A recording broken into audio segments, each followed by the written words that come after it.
Hello friends, मैं Vikesh sir इस video में आपको रीजनिंग का 12 अति महत्वपूर्ण क्वेश्चन बताने वाला हूं। इस तरह के क्वेश्चन आप अभी कोई भी कंपटीशन का एग्जाम दे के देखिएगा, जैसे बिहार एसएससी का हो गया या फिर एसएससी का कोई भी एग्जाम हो गया, सीजीएल हो गया, सीएचएसएल हो गया, एमटीएस हो गया या बैंक का हो या रेलवे का हो, यानी कि आप कंपटीशन का कोई भी एग्जाम देंगे तो उसमें आपको हूबहू ऐसे ही क्वेश्चन देखने को मिलेंगे जैसा मैं लेकर आया हूँ। इस वीडियो में आपको टोटल 12 इंपॉर्टेंट क्वेश्चन बताऊंगा, इसलिए इस वीडियो को ध्यान से देखिए। और अगर आप चैनल पर पहली बार आए हैं तो चैनल को सब्सक्राइब कर लीजिएगा। चलिए स्टार्ट करते हैं। देखिए, हमारा जो पहला क्वेश्चन है इसमें बोल रहा है कि देखिए, जिस प्रकार पुरुष का संबंध जीवनी से है उसी प्रकार राष्ट्र का संबंध किससे है।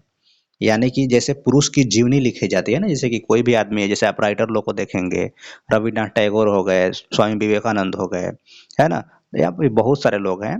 तो वो लोग क्या करते हैं ना कि उनकी एक जीवनी होती है, गौतम बुद्ध हो गए, तो इन लोगों की क्या होती है कि जीवनी होती है। जीवनी का मतलब ऑटोबायोग्राफी इसको बोला जाता है इंग्लिश में। तो पुरुष की यानी कि आदमी की जो है क्या होती है, जीवनी होती है। इसी तरह से राष्ट्र यानी कि किसी भी देश का, तो किसी भी देश का क्या हो सकता है, तो किसी भी देश का जो है इतिहास होता है। ठीक है। अच्छा, जीवनी क्या है, तो जीवनी भी तो एक तरह का इतिहास ही है ना। अरे भाई, जीवनी आदमी तब लिखता है, और जीवनी में क्या लिखा है, जैसे मान लो रविन्द्रनाथ टैगोर ने अपनी जीवनी लिखी या गौतम बुद्ध ने अगर अपना जीवनी लिखा है, तो उन्होंने अपनी जीवनी में क्या लिखेगा, जन्म से लेकर के, और वो मतलब जब लिख रहे हैं तब तक की वो सारी बातें लिखते हैं। उनके लाइफ में जो भी चीज़ें हुई है वो सारी चीज़ें उसमें क्या क्या की जाती है, लिखी जाती है। तो पुरुष का संबंध जिस तरह से जीवनी से है उसी तरह से राष्ट्र का संबंध किससे हो जाएगा, इतिहास से हो जाएगा। तो इतिहास इस क्वेश्चन का सही आंसर हो जाएगा, जो ऑप्शन नंबर बी में दिया हुआ है। ठीक है। नेक्स्ट क्वेश्चन देखिए। नेक्स्ट क्वेश्चन हमारा ब्लड रिलेशन से है, इसको भी ध्यान से देखिए। देखिए, क्वेश्चन ये कह रहा है कि दया दया का एक भाई अनिल है। तो आप ध्यान से देखें, कुछ कुछ चीज़ें आप समझ जाइए। जो भी मेल मेल होंगे उनके लिए हम प्लस सिंबल यूज करेंगे, फीमेल के लिए हम माइनस सिंबल यूज करेंगे। अगर हस्बैंड वाइफ है तो उसके लिए हम इस तरह के सिंबल का यूज करेंगे। ठीक है। अगर हमको ऊपर के जनरेशन में जाना है तो हम अप एरो यूज करेंगे, और नीचे जाना है तो हम डाउन एरो यूज करेंगे। और अगर पैरेलल है, जैसे भाई बहन है ना, तो उसके लिए हम लोग इस तरह के मतलब पैरेलल लाइन क्या कहते हैं, पैरेलल जो है एरो का यूज करेंगे। तो आप पहले इतने बातों का ध्यान रखें, और इन सभी सिंबल्स का यूज करके अगर आप बनाते हैं ब्लड रिलेशन के ब्लड रिलेशन को, तो इस तरह से आपका क्वेश्चन बहुत ईजी से और जल्दी से बन जाता है। तो देखिए, अब ये सारा चीज़ समझ गए, अब इस पे हम बनाते हैं क्वेश्चन को। ठीक है। अब ध्यान से देखिए, बोल रहा है कि दया का एक भाई अनिल है। ठीक है। तो हम मान लीजिए कि दया को यहाँ पे साइड में लिख लेते हैं, बीच में। दया, इसका एक भाई अनिल है, तो यहाँ पे हम अनिल को लिख लेंगे। ठीक है। हालांकि अनिल के लिए हम अ भी लिखेंगे और दया के लिए डी लिखेंगे तो ये चलेगा। ठीक है, वैसे ही लिखते ही हैं, उस तरह से थोड़ा सा जगह कम लगता है और टाइम भी कम लगता है। तो दया का एक भाई अनिल है, तो दया के लिए डी, इसका भाई एक अनिल है तो ए लिख दीजिए। अब देखिए, इसका भाई है अनिल, तो इसका जेंडर क्लियर हो गया, तो हमने इसके ऊपर प्लस लिख दिया, मतलब ये मेल है। आगे बढ़िए। दया चंद्र का पुत्र है। अब जो दया है वो किसका पुत्र है, चंद्र का पुत्र है, मतलब ये भी मेल है। और ये चंद्र का पुत्र है, तो चंद्र मतलब सी हमने लिख दिया। अब चंद्र क्या है, मेल है कि फीमेल है, हमको मालूम नहीं है, तो हम उसके बारे में भी कुछ नहीं लिखेंगे। कुछ नहीं लिखेंगे मतलब क्या कुछ नहीं लिखेंगे, उसके जेंडर के बारे में कुछ नहीं लिखेंगे, बाकी सारी बातें तो हम लिख ही रहे हैं।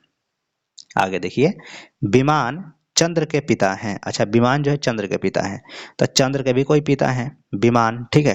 तो हम ऊपर यहाँ पे बी को लिख लेते हैं। ठीक है।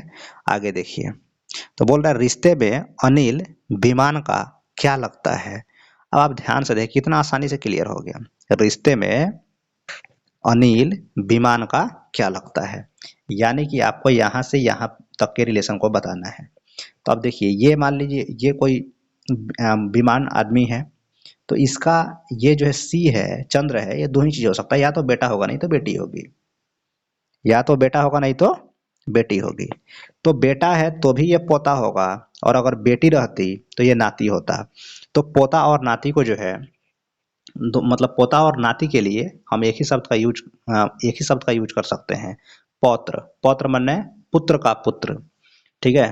तो इसके लिए हम पौत्र शब्द का यूज करेंगे तो हमारा ऑप्शन नंबर बी इसका सही आंसर हो जाएगा। और पोता या नाती दिया रहता तो भी आंसर मार सकते थे। ठीक है, तो ऑप्शन नंबर बी इसका सही आंसर हो जाएगा। क्लियर है। नेक्स्ट क्वेश्चन देखिए। नेक्स्ट क्वेश्चन जो है हमारा है कि इसमें 80 लड़कों की, देखिए 80 लड़कों की एक कक्षा में एक लड़के का योग्यता श्रेणी में ऊपर से 43वां है, तो उसका नीचे से कौन सा स्थान होगा। देखिए इसकी चीज़ को हमने पहले भी वीडियो में बताया था और अभी बता रहे हैं, इसको ध्यान से देखिए। इसको बनाने के लिए सबसे आसान तरीका क्या होता है कि आपको क्या करना है, देखिए टोटल लड़के कितने हो गए 80, तो आप 80 लिख लें। इसमें से बोल रहा है कि एक लड़के का नीचे से अगर स्थान, सॉरी ऊपर से स्थान अगर 43 है, जब नीचे से पूछेगा तो उसके लिए क्या कीजिए, पहले से उसका जो है जो पोजीशन दिया है ऊपर से आप उसको माइनस कर दें और इसमें आप एक जोड़ दें। बताएंगे कि जोड़ा जाता है। तो 80 से जब 43 घटाएंगे तो कितना आएगा, 37 आएगा। और 37 में +1 करेंगे तो कितना हो जाएगा, 38 हो जाएगा। तो नीचे से उसका रैंक कितना हो जाएगा, 38 हो जाएगा। ठीक है, ऑप्शन नंबर बी इसका सही आंसर हो जाएगा। अब रही बात कि भाई यहाँ पर आखिर हम +1 क्यों कर रहे हैं, +1 क्यों कर रहे हैं, तो ये चीज़ हम आपको बता देते हैं एग्जाम्पल्स देके। अभी अब ध्यान से देखें इसमें +1 क्यों किया गया है। देखिए अभी यहाँ पे आप हम 5 लाइन खींच रहे हैं, कितने लाइन खींच दिए, 5, कितना आप 6-7 कुछ भी ले सकते हैं, 6 ही ले लेते हैं। ठीक है, तो और 6 लाइन अभी हमने ले लिया। ठीक है, 5-6 कुछ भी आप ले सकते हैं, एग्जाम्पल के तौर पे हमने 6 लाइन यहाँ पे लिया है। अब आप ध्यान से देखें तो ये मान लीजिए इधर से जो आदमी चौथे स्थान पे है, यानी कि हम बात कर रहे हैं इस व्यक्ति की। ठीक, ये आदमी इधर से कितने स्थान पे है, चौथे स्थान पे है। और इधर से आप ध्यान से गिनेंगे तो ये आदमी आ जाएगा तीसरे स्थान पे, है ना। तो अभी अब मान लीजिए, अब क्वेश्चन क्या करता है ना कि आपसे ये नहीं देता है कभी कभी, हमारा अभी जो वाला क्वेश्चन जो है ऊपर से मतलब इधर से, तो इधर से बोल दिया कि व्यक्ति चौथे स्थान पर है। और टोटल व्यक्ति हम मैंने जैसे कि क्वेश्चन 80 था तो हमने 80 की जगह पे कितना ले लिया, क्वेश्चन संख्या यहाँ पे 6 ले लिया। और इधर से दिया था 80 की जगह पे हमने 6 ले लिया, और 43 दिया था, 43 की जगह पे हमने यहाँ पे 4 ले लिया। ठीक है, अब आप ध्यान से देखें। अब इस 6 से हमने बताया कि 4 को आप माइनस कर दें, 6 से आप 4 को क्या कर दें, माइनस कर दें, तो कितना आ गया, 2 आ गया। तो क्या इसका दूसरे साइड से दूसरा ही स्थान है, नहीं, 1 2 3 तीसरा स्थान है ना। तो ये तीसरा कैसे आएगा, 1 प्लस करेंगे तो आएगा। तो इसीलिए ये 1 हम प्लस करवा रहे थे। ठीक है, तो ये हमने आपको समझा दिया कि आखिर भाई +1 क्यों किया जाता है, क्योंकि जब एक ही व्यक्ति का लेफ्ट साइड से स्थान दिया रहे, चाहे ऊपर से स्थान दिया रहे, और नीचे से पूछ दे, तो उसके लिए क्या करेंगे, टोटल में से घटा के जो उसका पोजीशन दिया है, मतलब एक तरफ से दिया है पोजीशन और दूसरी तरफ से पूछ रहा है, तो टोटल विद्यार्थी में से उसका पोजीशन जो दिया है उसको घटा के आप 1 जोड़ दीजिएगा। ठीक है, तो उसका आंसर आ जाएगा। उम्मीद करते हैं इतना क्लियर हो गया होगा। तब हम आगे बढ़ते हैं और देखते हैं नेक्स्ट क्वेश्चन को। क्वेश्चन नंबर 4, क्वेश्चन नंबर 4 में है, आप ध्यान से देखें तो बोल रहा है कि जिस तरह से मैंने बर्ड को जो है इतना लिखा गया है, तो रेन को उसी तरह से क्या लिखा जाएगा। अब ध्यान से देखिए, इसमें कोई ना कोई तो कंडीशन दिया होगा, तो इसी कंडीशन को हमको समझना है। जैसे ही आपको ये कंडीशन समझ में आ जाएगा तो आंसर जो है आराम से आ जाएगा। अब आपको देखिए ऐसे क्वेश्चंस में दोनों तरफ से सोचना होता है। ठीक है, और फास्ट भी सोचना पड़ता है कि भाई मतलब कैसे जो है जल्दी से हमारा आंसर आ जाए। तो ध्यान से देखें तो यहाँ पे देखिए, यहाँ पे हमको डी दिख रहा है और यहाँ पे डब्ल्यू दिख रहा है। तो डी का उल्टा डब्ल्यू होता है। ठीक है, आर का उल्टा आई होता है, आई का उल्टा आर होता है, और फिर बी का उल्टा वाई होता है। ठीक है, तो इसने कहाँ से अपोजिट लिखना शुरू किया, लास्ट से, और इधर लिखना शुरू किया फर्स्ट से। इस बात को ध्यान रखें। अच्छा, अब आप बोलेंगे आप मतलब सीधे जो है इसके उल्टे पर ही कैसे चलेगा, तो आप ध्यान से देखें, ऐसा क्वेश्चन जब भी आए तो ये बी है तो बी के बाद वो डब्ल्यू लिखा, बी के बाद उसने डब्ल्यू लिखा। तो एक नज़र आप ध्यान से देखें, अगर बी में हम बढ़ाएंगे तो बहुत ज़्यादा ना बढ़ाना पड़ेगा जी, डब्ल्यू 23 पर होता है, आई बी 2 पर होता है, तो 21 को बढ़ाना पड़ेगा, तो इतना तो गैपिंग देगा नहीं वो। ठीक है, तो क्या करें, आप तुरंत इस साइड से सोचें, इस साइड हम जैसे ही आए और हमको याद था कि भाई डी का उल्टा डब्ल्यू होता है, तो इस तरह से हमने दिमाग लगाया कि नहीं भाई डी का उल्टा डब्ल्यू है, तो उसका बगल वाला देखे आर का आई दिया है तो दिया ही था, और आई का आर दिया ही था अपोजिट, नहीं, और यहाँ पे बी का अपोजिट वाई दिया था। तो ये सब क्या है, ये सब ये क्या दिया हुआ है, इसका अपोजिट दिया हुआ है। क्या दिया हुआ है, अपोजिट दिया हुआ है। तो हम भी क्या करेंगे, इसका भी अपोजिट निकालेंगे, लेकिन अपोजिट निकालते समय ध्यान रखेंगे कि हमको आर से नहीं एन से निकालते शुरू करना है। तो बोलिए एन का अपोजिट क्या होगा, एम, आई का क्या होगा, आर, ए का क्या होगा, जेड, आर का क्या होगा, आई। तो आंसर क्या आ गया, एम आर जेड आई। देखिए कहाँ दिया है, एम आर जेड आई, जिस ऑप्शन में दिया होगा वहीं इसका आंसर होगा, और वो दिया है ऑप्शन नंबर बी में। तो ऑप्शन नंबर बी इसका सही आंसर हो गया। ठीक है, नेक्स्ट क्वेश्चन। नेक्स्ट क्वेश्चन देखिए, नेक्स्ट क्वेश्चन में है कि चिंता में सदैव होता है। अच्छा, चिंता जब आदमी को होता है तो सदैव क्या होता है, आपको ये बताना है। और दूसरा क्वेश्चन है कि खतरा में हमेशा होता है, खतरा में हमेशा क्या होगा। ठीक है, तो देखिए चिंता में हमेशा क्या होता है, ऑप्शन नंबर ए है परेशानी, 2 है बेचैनी, 3 है, 3 नंबर में है असहयोग, और चौथा में है क्या, मार्मिकता। तो इसका सही आंसर ऑप्शन नंबर ए हो जाएगा, परेशानी। ठीक है, चिंता जब होती है आदमी को, किसी भी चीज़ की चिंता होगी तो आदमी को क्या होती है, मतलब आदमी परेशान रहता है तभी तो चिंता चिंता चिंता होती है, इसीलिए। तो खतरा में हमेशा होता है। नेक्स्ट क्वेश्चन हमारा 5 नंबर हो गया। क्वेश्चन नंबर 6, खतरा में, जब खतरा हमेशा होगा तो खतरा में हमेशा क्या होता है, खतरा में दुश्मन, मदद, हमला, भय नहीं। खतरा हम जब भी होगा तो आपको जो है भय लगा रहेगा। जैसे किसी चीज़ का अगर खतरा है तो उससे आपको क्या रहेगा, हमेशा भय रहेगा। तो भय इसका सही आंसर हो जाएगा। ठीक है, चलिए नेक्स्ट क्वेश्चन को देखते हैं। Question number 7। क्वेश्चन नंबर 7 में क्या कह रहा है कि जिस प्रकार 20 को जो है 11 लिखा गया, उसी प्रकार बताइए 102 को क्या लिखा जाएगा। अब ध्यान से देखें तो ये 20 को 11 कैसे लिखा है ना, इसने क्या कर दिया। अब देखिए 20 का 11, अब आप कैसे सोचेंगे कि भाई 20 को 11 कैसे लाएं। तब तो आप तुरंत सोचिए ना भाई, 20 से नीचे है ना 11, और 20 का आधे का देखिए, 20 का आधे कितना होता है, 10 होता है। तो जब 20 में अगर हम 2 से डिवाइड कर दें, ठीक है, तो वो कितना हो जाएगा, 10 हो जाएगा। और उसमें अगर हम 1 जोड़ दें तो हमारा 11 तो आ गया, आ गया ना। तो यही रोल आप पहले इसको लगा कर देखिए, यहाँ पे अगर आ गया तो ठीक है। तो 102 में हम क्या करेंगे, 2 से डिवाइड कर देंगे तो ये 51 आ जाएगा, और उसमें 1 जोड़ देंगे तो 52 आ जाएगा। और ऑप्शन में मिलाएंगे कहीं 52 दिया है कि नहीं दिया है। अगर ऑप्शन में 52 दिया है तो हमारा आंसर सही है, और अगर ऑप्शन में 52 नहीं दिया रहता तो हम क्या करते, कोई और अप्रोच लगाते।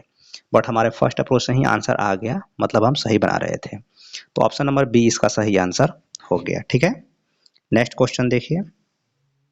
देखिए नेक्स्ट क्वेश्चन जो हमारा है, ये आपका फिर से ब्लड रिलेशन से है। इसमें बोल रहा है कि एक लड़के की ओर इशारा करते हुए नीरज कहता है, अब नीरज कहता है, ठीक है, कि वह मेरे दादा। अब वह माने लड़का, मेरे, अब देखिए नीरज बोल रहा है कि मेरे, तो पहले क्या कीजिएगा, इसमें नीरज को ले लीजिएगा। ठीक है, अब नीरज ले लिए, तो वह मेरे दादा, तो नीरज के दादा का मतलब नीरज के पिता का पिता, नीरज के पिता का पिता। तो आप पहले इसको ऐसे सजा दें, जो भी आपको कंडीशन दिया गया है उतना पहले आप लिख लें। नीरज का पिता मतलब नीरज का दादा। तो बोल रहा है कि वह मेरे दादा के इकलौते बच्चे, अब देखिए दादा का इकलौते बच्चा क्या होगा, इसका पिता, इकलौते बच्चे का पुत्र है, का पुत्र है। अब इसका पुत्र तो नीरज हुआ, लेकिन नीरज क्या बोल रहा था कि वह मतलब वो किसी और की बात कर रहा था। और देखिए जब इसको हम सजा दिए तो लास्ट में आ रहा है, इसको एक बार और ध्यान से सुन लीजिए। बोला कि एक लड़के को इशारा करते हुए नीरज कहता है कि, नीरज कहता है वह माने तस्वीर वाला लड़का, मैंने जिसकी तरफ नीरज इशारा कर रहा है, वह लड़का मेरे दादा के इकलौते बच्चे का पुत्र है। अब मेरे दादा के इकलौते बच्चे, मेरे माने उसके पिता हो गए नीरज के। आपने पर भी सोच सकते हैं, जैसे कि मान लीजिए मेरे दादा के पिता, मेरे दादा के इकलौते अगर कोई बेटा है तो मेरे पापा होंगे, और उनके अगर कोई पुत्र है तो हम हैं। तो इस तरह से आप सोच सकते हैं। तो नीरज पे ही आके रुक रहा है।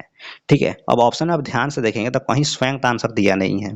और सब अगर मतलब स्वयं की तस्वीर दिया रहता तो हम वो भी मार सकते थे, बट ऐसा कुछ नहीं दिया है। तो यहाँ पर जो है एक चीज हो सकता है कि वो किसी और की बात कर रहा था। ठीक है, तो वो जब किसी और की बात कर रहा था तो लड़के का नीरज से क्या संबंध है। लड़के का, देखिए यहाँ पे बोल दिया लड़के का, मतलब वो लड़का है, इतना तो फिक्स है कि भाई लड़के की तरफ इशारा कर रहा था। तो बोल रहा है कि उस लड़के का नीरज से क्या संबंध है, तो उसका भाई होगा। वो क्या होगा, उसका भाई होगा। तो भाई, यानी ऑप्शन नंबर बी इसका सही आंसर हो गया। नेक्स्ट क्वेश्चन देखिए, नेक्स्ट क्वेश्चन हमारा है, देखिए, अच्छा ये आपका सिलोजिज्म से है। तो देखिए यहाँ पर जो भी क्वेश्चन नंबर 9 और क्वेश्चन नंबर 10 है, इसके लिए पहले आप ऑप्शन को देख लें, फिर हम क्वेश्चन को सॉल्व करेंगे। देखिए ऑप्शन दिया है कि उत्तर 1 दीजिएगा यदि केवल एक निष्कर्ष निकलता है, उत्तर 2 दीजिएगा यदि केवल 2 निष्कर्ष निकलता है, 3 दीजिएगा या तो 1 या 2 निकलता है तब, 4 दीजिएगा उत्तर न तो 1 ना ही 2 के लिए, और 5 दीजिएगा 1 और 2 दोनों निकलेगा तब। ठीक, आइए क्वेश्चन देखिए, बोल रहा है सभी लैंप हुक है, तो सभी लैंप सभी के लिए ऐसे कीजिए, और सभी लैंप हुक है इसको पूरा ओवरलैप कर दीजिए हुक से, तो ये हो गया हुक। ठीक है, नेक्स्ट पढ़िए, कोई हुक रंगीन नहीं है। अच्छा, कोई हुक रंगीन नहीं है, जब कोई हुक रंगीन नहीं है तो रंगीन के लिए हम यहाँ बना लेते हैं, रंगीन के लिए आर लिख लेते हैं, हो गया। काट दिए बीच में इसलिए कि कोई नहीं बोला था ना। चलिए अब ऑप्शन मिलाइए। निष्कर्ष, कुछ लैंप रंगीन है, तो कुछ लैंप रंगीन हो सकते हैं ना, जब बाहर वाला लाइन काट दिया, देखिए जब इसी बाहर वाले लाइन का इससे कोई संबंध नहीं है तो अंदर वाला होगा, कभी नहीं होगा, तो ये कट गया, गलत है। कोई भी लैंप रंगीन नहीं है, करेक्ट, कोई भी लैंप रंगीन नहीं, बात सही है, कोई भी लैंप रंगीन नहीं हो सकता है, क्योंकि जब बाहर वाला इसका, जब बाहर वाला ही लाइन जो है इसके इससे इसका कोई टच नहीं है तो अंदर वाला का हो ही नहीं सकता। ठीक है, तो ऑप्शन नंबर 2 इसका सही है, ऑप्शन निष्कर्ष 2 इसका सही आंसर हो जाएगा। जो ऑप्शन नंबर 2 में दिया होगा तो ऑप्शन नंबर 2 इसका आंसर हो गया। ठीक है, क्वेश्चन नंबर 9 का आंसर क्या होगा, क्या हो गया कि इसमें केवल निष्कर्ष 2 सही है, और केवल निष्कर्ष 2 सही है, इसका मतलब ये हुआ कि ऑप्शन नंबर 2 इसका सही आंसर हो गया। ठीक है, नेक्स्ट क्वेश्चन देखिए, बोल रहा है कि सभी ईंटें टिकट है, तो सभी ईंटें, ईंट के लिए आई ले लीजिए, टिकट है तो यहाँ पे टी ले लेते हैं। ठीक है, क्या बोल रहा है, कुछ टिकट जूते हैं, अच्छा कुछ टिकट जूते हैं, तो टिकट का कुछ हिस्सा लेके जूता माने जे कर दीजिए, हो गया। निष्कर्ष मिला सभी जूते टिकट हैं, हो ही नहीं सकता, सभी जूता टिकट कहाँ है, आधा है, तो ये कहीं गलत हो गया। कुछ ईंटें जूते हैं, कुछ ईंटें जूते हैं, अच्छा ईंटें, ये देखिए इसमें कोई संबंध नहीं दिया है, जब किसी चीज में कोई संबंध नहीं दिया है तो हो भी सकता है और नहीं भी हो सकता है, तो हाँ ना का जब आंसर आ जाता है ना ही लीजिएगा, तो इसमें से कोई सही नहीं हुआ, इसलिए इसका सही आंसर क्या हो जाएगा, ऑप्शन नंबर 4 हो जाएगा। तो क्वेश्चन नंबर 10 का आंसर ये हो गया और क्वेश्चन नंबर 9 का आंसर ये हो गया। ठीक है, एक चीज यहाँ पे जरूर आप सोचें, जब भी जैसे यहाँ पे 2 सर्कल है, इसके बारे में कथन क्या कहते हैं कि कथन में अगर कोई रिलेशन नहीं दिया है तो इसका आंसर निकालने के लिए कभी भी नहीं सोचें, क्योंकि इसका आंसर हमेशा गलत ही होगा। मतलब ऐसा जब भी आपके पास कंडीशन आता है तो इसमें आप आंसर जो है नहीं को ही फिल करें। क्वेश्चन नंबर 11, नेक्स्ट क्वेश्चन देखिए, नेक्स्ट क्वेश्चन जो हमारा है, आप सीधे पूरब की ओर जा रहे हैं, अच्छी डायरेक्शन सेंस टेस्ट से है। तो देखिए सबसे पहले डायरेक्शन सेंस टेस्ट में तो आपको डायरेक्शन पता होना चाहिए भाई, कई ऊपर वाले को नॉर्थ बोलते हैं, नीचे वाले को साउथ बोलते हैं, राइट साइड वाले को ईस्ट, और लेफ्ट साइड वाले को वेस्ट बोलते हैं। ठीक है, तो ये पहले आपको डायरेक्शन पता होनी चाहिए। अब चलिए बनाते हैं क्वेश्चन को। तो बोल रहा है आप सीधे पूरब की ओर जा रहे हैं, तो हम मान लीजिए यहाँ पे खड़े थे और हम पूरब की ओर चल दिए। बोल रहा है उसके बाद आप दाएं ओर मुड़ते हैं, दाएं मुड़ दिए, कुछ दूर चल भी दिए, और फिर दाएं मुड़ते हैं। अब देखिए नीचे से जब दाएं मुड़ने की बात करेगा तो हम किधर जाएंगे, पश्चिम की तरफ जाएंगे। ठीक, दाएं मुड़ गए, चल भी दिए कुछ दूर, फिर बाएं मुड़ते हैं। अच्छा, तो यहाँ से बाएं, देखिए जब कोई व्यक्ति अगर इधर जा रहा है ना पश्चिम की तरफ, इसका बाएं किधर होगा, इधर होगा। अब अपने पे सोच सकते हैं, ठीक है, तो नीचे होता है, तो ये आदमी अब नीचे जाने लगा। ठीक है, फिर बाएं मुड़ता है। यह बताइए कि अब आप किस दिशा में जा रहे हैं, तो नीचे जा रहा है ना, नीचे है, और लास्ट लास्ट फाइनल देखिए कहाँ नीचे है, फाइनल कहाँ है, नीचे है, तो नीचे वाले को क्या बोलते हैं, साउथ बोलते हैं, साउथ माने दक्षिण, तो ऑप्शन नंबर 20 का सही आंसर हो जाएगा। ठीक है, तो ऐसे क्वेश्चन में बस आपको अगर ये डायरेक्शन याद है कि भाई नॉर्थ किधर होता है, नॉर्थ माने उत्तर, साउथ किधर होता है, ईस्ट किधर होता है, वेस्ट किधर होता है, अगर आपको ये चीज़ पता है तो आपको डायरेक्शन सेंस टेस्ट के क्वेश्चंस को बनाने में दिक्कत नहीं होगी। ठीक है, बाकी जैसे लेफ्ट राइट भी याद रखें। लेफ्ट राइट के लिए आसान तरीका क्या है कि आप अपने में सोच लें कि भाई अगर हम इस साइड जा रहे हैं पूरब साइड में, तो हमारा लेफ्ट साइड किधर होगा, अब मतलब जनरली आप नहीं सोचिएगा, क्योंकि जनरली जो है जो आदमी जहाँ है उसके एथी अकॉर्डिंग होता है ना, आप इसी पे सोचिएगा कॉपी पे ही कि भाई इसमें लेफ्ट इधर होगा, राइट उधर होगा। थोड़ा सा एक दो बार प्रैक्टिस कीजिएगा, हो जाएगा। ठीक है, चलिए नेक्स्ट क्वेश्चन को देखते हैं। नेक्स्ट क्वेश्चन हमारा है, राजीव दक्षिण दिशा की ओर चल रहा है। तो अभी हम बताए थे थोड़ा देर पहले, ये SSC MTS 2014 में पूछा हुआ क्वेश्चन है, इसको ध्यान से देखिए। तो यहाँ पे ध्यान से देखिए, नीचे वाले को साउथ, ऊपर वाले को नॉर्थ, राइट साइड वाले को, लेफ्ट साइड वाले को वेस्ट, इसको क्या बोलेंगे, वेस्ट, और ये हो जाएगा ईस्ट। ठीक है, अब बना लीजिए। तो राजीव दक्षिण की ओर जा रहा था, तो मान लीजिए राजीव यहाँ खड़ा था, दक्षिण की ओर चला दीजिए उसको। वह 2 बार बाईं ओर मुड़ता है। अब 2 बार बाईं ओर मुड़ेगा तो नीचे जब जा रहा था बाईं इधर होगा, तो एक बार यहाँ मुड़ा और एक बार फिर यहाँ मुड़ गया। एक टर्निंग उसका यहाँ हुआ और एक टर्निंग यहाँ हुआ। 2 बार बाईं ओर मुड़ता है, फिर दाईं ओर मुड़ता है, तो दाएं मुड़ेगा तो इधर जाएगा। अब उसके सम्मुख कौन सी दिशा, इसके सामने कौन सी दिशा होगी, तो भाई जिस दिशा में जा रहा है वही ना होगा। आप बताइए इसको क्या बोलेंगे, बोलिए पूर्व बोलेंगे ना, तो पूर्व इसका सही आंसर हो जाएगा, जो ऑप्शन नंबर 3 में दिया हुआ है। ठीक है, तो बस वही बात हम बोले थे थोड़ा देर पहले कि आप जो क्या करें, डायरेक्शन याद रखें। अगर आपको डायरेक्शन याद है तो ऐसे क्वेश्चन को बनाना कोई बड़ी बात नहीं है। डायरेक्शन में आप ये याद रखें कि लेफ्ट राइट भी किधर होता है। जैसे अगर मान लीजिए हम नॉर्थ की तरफ जा रहे हैं, तो इसके लिए आसान तरीका कि आप ऐसे अगर जा रहे हैं तो आपका लेफ्ट इधर होगा, है ना, मतलब पश्चिम साइड, और राइट आपका पूर्व साइड होगा। ठीक है, और अगर आप जो है साउथ की तरफ में जा रहे हैं तो ये लेफ्ट आपका एकदम इसका उल्टा हो जाएगा। जिधर इधर आप लेफ्ट जा रहे थे ना, तो ये हो जाएगा राइट, ये हो जाएगा लेफ्ट। ठीक है, इसका उल्टा होता है। और यही चीज आप देख ले कि इसमें एक बार थोड़ा सा हम इसको समझाना चाहेंगे। और यही देखिए, अगर आप इसका ये को याद कर लीजिए, किसका, अगर पश्चिम की तरफ जा रहे हैं तो लेफ्ट क्या होगा, नीचे होगा, दक्षिण होगा, ये लेफ्ट हो गया, और ये क्या होगा, ऊपर वाला राइट हो गया। तो जब यहाँ से अब जब आप इधर जाएंगे ना, किधर पूरब साइड, तो उलट जाएगा, ये उल्टा होता है इसका। तो इधर अब हो जाएगा राइट, इधर हो जाएगा, ऊपर हो जाएगा लेफ्ट। समझ में आया, यही चीज हमने यहाँ पे आपको बता दिया था। तो अब आपका लेफ्ट राइट वाला उम्मीद करते हैं कि ये डाउट क्लियर हो गया होगा। आप इसको 2-3 बार खुद से प्रैक्टिस करें, घर पे हो जाएगा। जब आपको याद हो जाएगा तो फिर आपको इसमें कोई दिक्कत नहीं आने वाली है। ठीक है फ्रेंड्स, तो इस वीडियो में मैंने आपको टोटल 12 अति महत्वपूर्ण क्वेश्चन बताया है, और उम्मीद करते हैं कि आपको ये 12 क्वेश्चन जो है बहुत अच्छा लगा होगा, क्योंकि आप कोई भी प्रीवियस सेट बना कर देखिएगा तो उसमें आपको ऐसे ही क्वेश्चन देखने को मिलते हैं। ठीक है फ्रेंड्स, वीडियो आपको कैसा लगा है हमें जरूर बताइएगा कमेंट बॉक्स में, और अगर आप चैनल पे पहली बार आए हैं तो चैनल को सब्सक्राइब जरूर कर लीजिएगा। इस वीडियो को लाइक और एक बार मैक्सिमम शेयर, आप जिस भी प्लेटफॉर्म पे हैं उस प्लेटफॉर्म पे एक बार इसको मैक्सिमम शेयर जरूर कर दीजिएगा। हम सिर्फ इतना ही चाहते हैं कि आप क्या करें, इसको शेयर कर दें। बाकी हम कोशिश कर रहे हैं कि आपको अच्छे अच्छे क्वेश्चन जो है हमेशा प्रोवाइड करें। ठीक है फ्रेंड्स, मिलते हैं आपसे नेक्स्ट वीडियो में। Thank you.